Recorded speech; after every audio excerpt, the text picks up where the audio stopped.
Caríssimo irmão, caríssima irmã que celebra conosco por meio de nossas redes sociais, sintam-se todos acolhidos entre nós nesta celebração eucarística. Queremos acolher especialmente de maneira muito fraterna todas aquelas famílias que celebram o 7º dia de seus entes queridos e rezam conosco, colocando firmemente a sua esperança no Senhor, bem como todos os outros que de maneira tão confiante colocaram as suas intenções para esta Santa Missa. Estamos todos unidos e confiando-nos todos na graça, no auxílio e na misericórdia do Senhor. Que a paz e a alegria de Jesus façam morada em seus corações. Na liturgia de hoje, nós iniciando, portanto, a Semana das Dores, a 5ª semana da Quaresma, a última semana da Quaresma.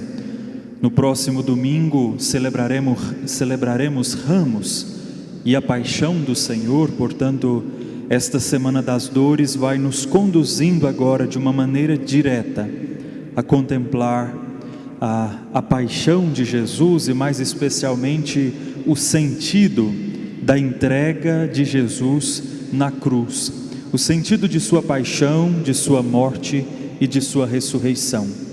E hoje, logo no início desta Semana das Dores, nós fomos presenteados por essas tão belas leituras, esses belos relatos, primeiro da profecia de Daniel,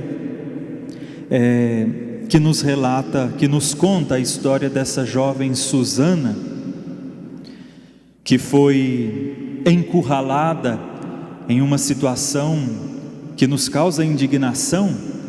Ela foi vítima de uma corrupção muito perversa e muito cruel por 2 homens que representavam, portanto, o poder civil diante do povo, representavam a lei e, portanto, representavam o próprio Senhor.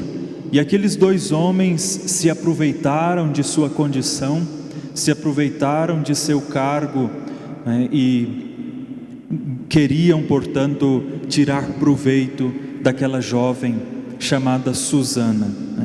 Aproveitaram-se de sua condição para explorar, para maltratar de alguém em condição inferior, em condição menos favorecida. Portanto, algo que nos causa indignação de fato, mas com toda certeza nós podemos afirmar que o que essa leitura deseja trazer a nós não é fazer prevalecer uma situação de corrupção ou maldade, mas muito mais quer fazer prevalecer o tamanho da confiança que aquela jovem Susana tinha no Senhor. Ela se viu desamparada de toda e qualquer ajuda. Ela se viu em uma situação em que ela não podia contar com ninguém. Profunda era a sua angústia, mas era uma jovem cuja confiança no Senhor se acendia a ela como luz. E embora tudo dissesse para ela que não havia saída, que não havia jeito, ela sabia que enquanto confiasse no Senhor, tudo era possível, mesmo que chegando na última hora de sua condenação à morte, ela ainda assim se mantém fiel e confiante no Senhor. 2 relatos nós tiramos desse trecho. O primeiro é: ela, ou seja, Susana, entre lágrimas, olhou para o céu. Algo interessante que um pouco atrás, a leitura nos diz que aqueles 2 velhos, aqueles 2 anciãos, eles não eram mais capazes de olhar para o céu e se detiveram naquela criatura, Susana. Inverte-se o lugar, inverte-se o lugar do Criador e da criatura. Aí nasce o pecado, quando as criaturas, quando as coisas dessa terra ocupam o primeiro lugar, ocupam o centro, ocupam a primazia da nossa vida, se tornam o fim, né? E não nos conduzem mais para o céu, mas realmente nos prendem e nos desviam do caminho da salvação. Mas aquela jovem não, entre lágrimas ela olhou para o céu, pois o seu coração tinha confiança no Senhor. Ela rezou a Deus, tendo a Ele como única testemunha. Somente o Senhor podia testemunhar contra ela, ninguém mais ela tinha para contar, né? E o Senhor a escutou. E aí, portanto, depois de toda a reviravolta em que o profeta Daniel é suscitado, nós vemos o povo que louva agora o Senhor, porque Ele salva os que nele esperam. Portanto, uma leitura que vem suscitar em nosso coração a grande necessidade da confiança no Senhor acima de tudo, mesmo que em vários momentos da vida nós nos encontremos em situações que parecem não ter saída, que nos entristecem o coração, que nos causam indignação, que nos desanimam, que nos entristecem, que nos angustiam. Jamais essa tristeza, essa angústia, essa impossibilidade de ver uma saída ou um caminho pode esmorecer a nossa confiança em Deus. A confiança no Senhor precisa existir acima de tudo, ainda que não sintamos capacidade, ainda que não tenhamos força. A confiança é a virtude do abandonar-se nas mãos dEle. Senhor, estou em Tuas mãos. Senhor, estamos em Tuas mãos. O Senhor conhece tudo, né? O Senhor conhece os caminhos da vida mais do que eu, né? Portanto, tome conta. Em Tuas mãos eu me abandono, em Tuas mãos eu me entrego. A fidelidade ao Senhor salva. A fidelidade ao Senhor é nossa força, é nosso amparo. Veja Susana, né? Ela poderia ter muito bem usado como desculpa a situação sem saída e se entregado nas mãos daqueles dois aproveitadores para poder se sair bem naquela situação. Mas essa era a saída mais fácil. E quantos não procuram saídas mais fáceis, né? Para lidar com as situações da vida, e por aí entram na corrupção e causam sofrimentos tão grandes na vida das pessoas, né? Só que vejam a fidelidade dessa jovem, a sua fidelidade a salvou, e o Senhor cuidou dela até o último momento. O Senhor a salvou, né? E ainda revelou diante de todos a maldade do coração daqueles homens. Depois do Evangelho de São João, o mestre volta depois de um momento no Monte das Oliveiras, com certeza um momento de oração. Jesus se retira para rezar, para orar, para a sua intimidade com o Pai. É isso que ilumina a sua vida, é isso que o mantém reto na sua missão. E ele volta para dentro do templo, e lá ele se senta e começa a ensinar. É a atitude própria de um mestre. E aí se aproximam alguns mestres da lei e fariseus, trazendo uma mulher adúltera, uma mulher surpreendida em adultério, e perguntam a Jesus, né, o que deviam fazer com ela, considerando que Moisés na lei aconselhava o apedrejamento, e perguntam a opinião de Jesus. Só que o próprio evangelista São João nos diz por que motivo eles perguntavam. É para experimentar Jesus, para colocá-lo à prova e ter motivo de acusar. Portanto, era uma pergunta maldosa, né? Uma pergunta capciosa. Queriam apreender Jesus, né? Amarrar Jesus e ter motivo para condená-lo.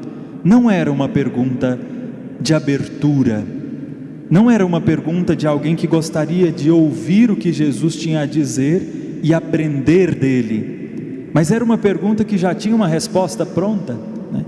Era uma pergunta maldosa, não era uma pergunta de discípulo, né? Não era uma pergunta de abertura do coração, era uma pergunta de maldade, era um laço que queriam colocar nos pés de Jesus. É uma pergunta de soberba, né? Uma pergunta de vanglória, uma pergunta de ignorância, ou seja, pergunta-se com a resposta pronta para justamente provocar a maldade e ver a queda do outro. Não era uma pergunta para aprender, também não era uma pergunta com a finalidade de salvar aquela mulher. Realmente perguntavam para acusá-la mais ainda, para humilhá-la mais ainda, para destruí-la mais ainda. E a resposta de Jesus, como sempre, é uma resposta divina, é uma resposta surpreendente. Ele fica em silêncio, ele se inclina, olha para a terra, não olha para a mulher, com toda certeza numa atitude de respeito. Ele olha para a terra e começa a escrever na areia. Jesus, o próprio Deus encarnado, não ofende.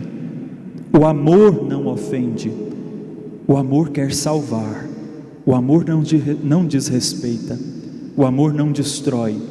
O amor deseja curar, deseja reerguer, deseja salvar. E é por isso que Jesus começa a escrever na areia. Os padres da igreja diziam e interpretam esse fato de Jesus escrever na areia e se perguntam: o que será que Jesus escrevia ali? E muitos dizem que Jesus escrevia na areia os pecados daquela mulher adúltera. Escrevia na areia os pecados daquela mulher adúltera, né? E aí os homens insistem na condenação. E aí é quando Jesus se ergue e responde a eles, né? Primeiro ele responde: se alguém não tiver pecado, que atire a primeira pedra, né? Ou seja, eles se esqueceram da própria condição de pecadores e que foram amados pelo Senhor acima dos seus pecados.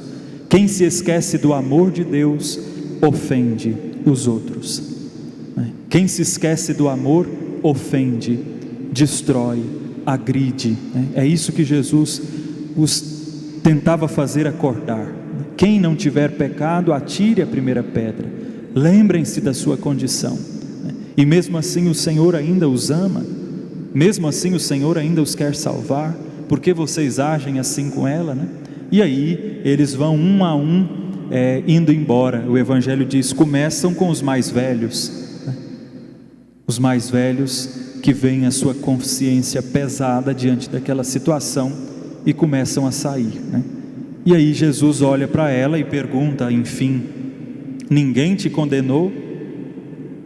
Eu também não te condeno. E Santo Agostinho diz que quando Jesus fica em pé ao lado dela, ali estavam em pé, lado a lado, a miséria e a misericórdia. A miséria e a misericórdia. E é quando a misericórdia, portanto, dá a palavra final em cima da miséria humana e a abraça, né, de uma vez por todas. Ninguém te condenou, nem eu te condeno, né? Eu também não te condeno. Agora vá e não peques mais. Portanto, a última palavra de Jesus, a última palavra de Deus sobre nós é sempre a misericórdia. Ela triunfa do pecado, né? Ela triunfa do pecado. Importantíssimo essa consciência, colocar a nossa confiança na misericórdia. E não é, irmãos e irmãs, uma misericórdia permissiva, não é? Notem que Jesus perdoa os pecados dela, mas Ele não diz: vá e continue na sua vida de antes. Mas a misericórdia do Senhor é uma atitude divina que nos ergue, que deseja mudar a nossa vida. E é por isso que Jesus diz: eu te perdoo. Jamais duvidemos da misericórdia, mas vai e não peques mais. A consciência da misericórdia provoca em nós a mudança de vida, gera em nós um compromisso com Deus, de mudança de vida.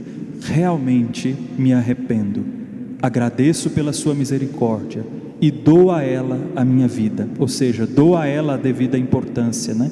E mudo de vida, vou me esforçar para mudar de vida. É o compromisso com a gratuidade e a largueza da misericórdia de Deus. Que, portanto, o Senhor nos ajude a compreender esses mistérios, né? A última palavra de Deus é a misericórdia. Que ela possa então fazer o nosso coração sempre confiar no Senhor e sempre acreditar que em Deus é possível nós nos reerguermos e encontrarmos um caminho de vida nova, vivida na graça do Senhor. Assim seja. Amém.